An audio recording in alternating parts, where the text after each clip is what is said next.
Welcome back, everybody. I hope you enjoyed the role play and it helped you learn a little bit more about solution-focused therapy, allowing you to use this type of therapy with your own clients. Now, I'm going to discuss today a little bit about the disadvantages and advantages of this type of therapy. Now, some critics argue that this type of therapy is not appropriate for every client. Some of these clients that may not be the best type of client to use this type of therapy on is those suffering from extreme poverty or psychiatric problems, because if you use a miracle problem, it would seem like there would be an easy fix to their issue, which we all know that with these types of issues there's not going to be a miracle overnight, and it might offend the client a little bit. So we'll have to be careful about what types of clients or what types of issues our clients have, and then decide on the type of therapy we want to use with our clients. So some other critics argue that this type of therapy doesn't allow the client to explore their problems in detail. So we learned that solution-focused therapy focuses on the solution and not necessarily the problem. It's discussed a little bit, but not in great detail. And some clients might prefer to discuss their problems, so we'll have to take that into consideration as well. Other critics have argued that this type of therapy might encourage some sort of denial, so not really talking about the problems and focusing on the solutions might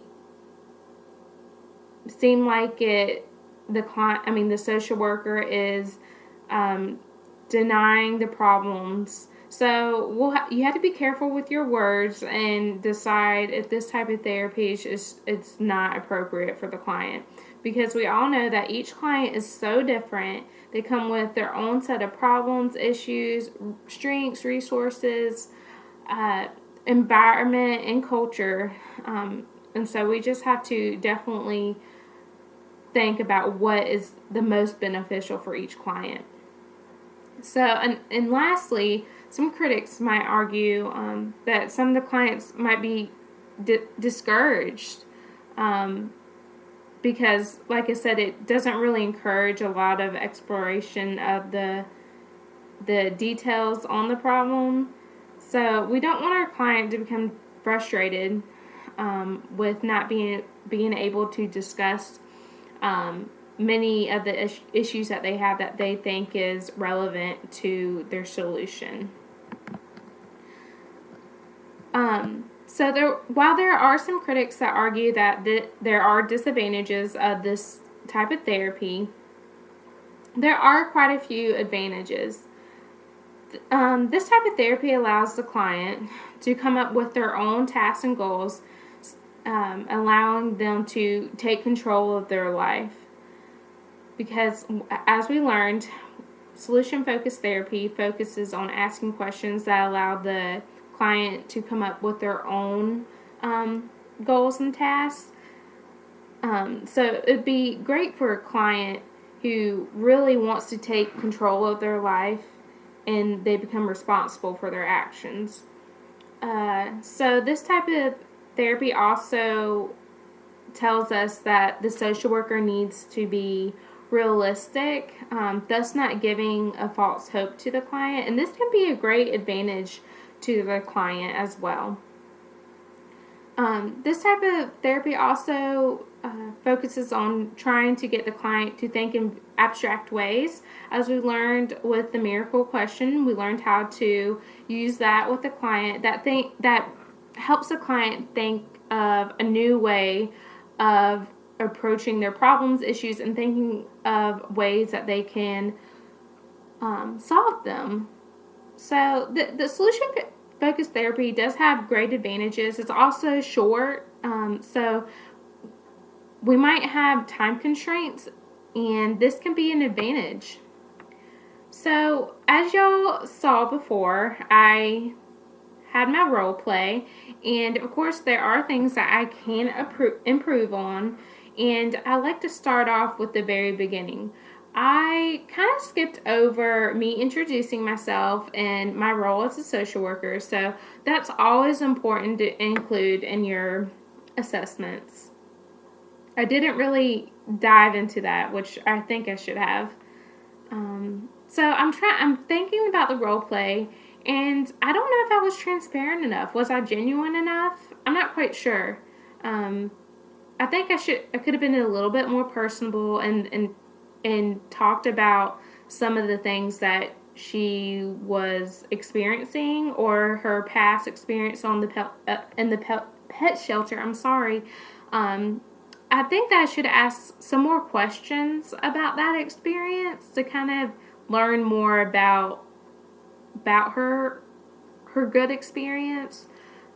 So if I had to do it all over again, I think I would ask a few more questions about her experience there and how long ago that was, how old she was, how long it lasted for, was it paid, was it volunteer, things like that. I also noticed I twiddled my pen a lot. So we don't want to make the client feel uncomfortable.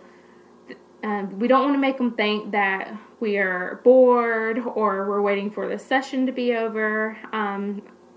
In reality, I was just twiddling my pen because that's just something I do. So I have to pay attention of what I'm doing and make sure the client doesn't take it in the wrong way. So next time, I'm not going to twiddle my pen at all. Let's see. So towards the end, I stated, I would like you to do another task for me. I would think I would rephrase it if I had to do it all over again, because I don't want to give the impression that I want the client to do something because I want them to. I should explain it in a better way, perhaps saying, okay, so I have an idea about another task that you can do, and it could benefit you and help you realize some of the positives and new ways of looking at things. Explain it a little bit further than what I did. So I think that's it for today. I'm sure there's a lot more that I could work on, and I would like you to think about the disadvantages and advantages of this type of therapy. Think of some clients that you've had before that you could have used this type of therapy on, and maybe some clients that are not appropriate for this type of therapy. We want to think critically about these types of things, and we want to make sure that the client is getting the best service as possible, and we want to be appropriate for them. Thank you so much for taking a look at my role play and learning a little bit about solution-focused therapy. I hope you learned a little bit, or maybe a whole lot from this last 30 minutes or so. Thank you so much.